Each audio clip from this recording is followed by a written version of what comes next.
Joining us now to talk more about this is psychotherapist Dr. Robbie Ludwig. Good to have you with us. So this is complicated, I think, because obviously Oprah is being very critical of things that she's said in the past. At the same time, she did allow us to have these conversations, kind of removed some of the stigma. So explain the significance of a moment like this, especially with social media right now, perhaps impacting the way a lot of people view themselves. How important is it for us to have this conversation?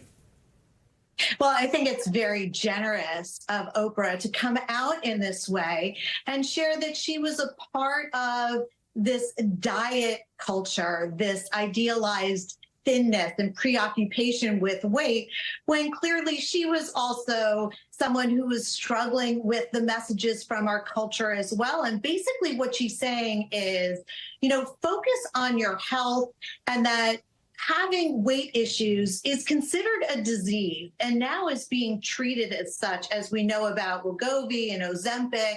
It's more like high blood pressure or having high cholesterol. There's a medication that can help us lose the weight because it's not as simplistic as, eating well and dieting. There are lots of different issues that go into being obese. So Oprah and some other big names have now admitted to taking these weight loss drugs. How is easier access to drugs like Ozempic and Wegovy impacting the ways we look at diet culture today, keeping in mind that still not everyone can access those drugs?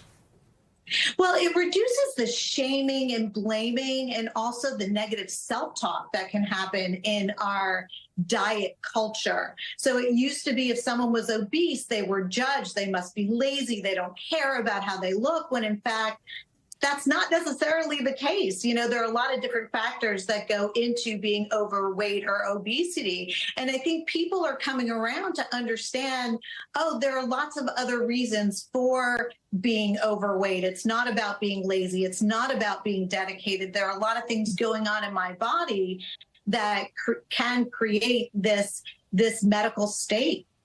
So how can we, even as a society, deal with some of the pressures that maybe the unrealistic standards that can be the pillars of diet culture bring?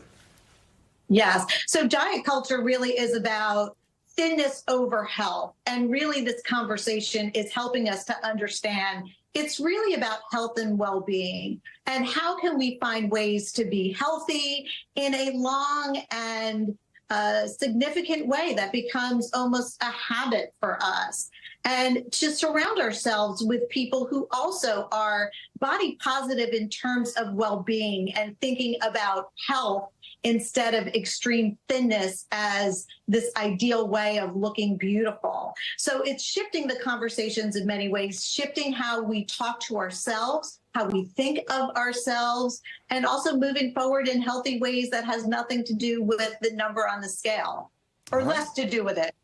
Exactly. All right, Dr. Robbie Ludwig, thank you so much as always. Appreciate your time. Thanks for watching. Stay updated about breaking news and top stories on the NBC News app or follow us on social media.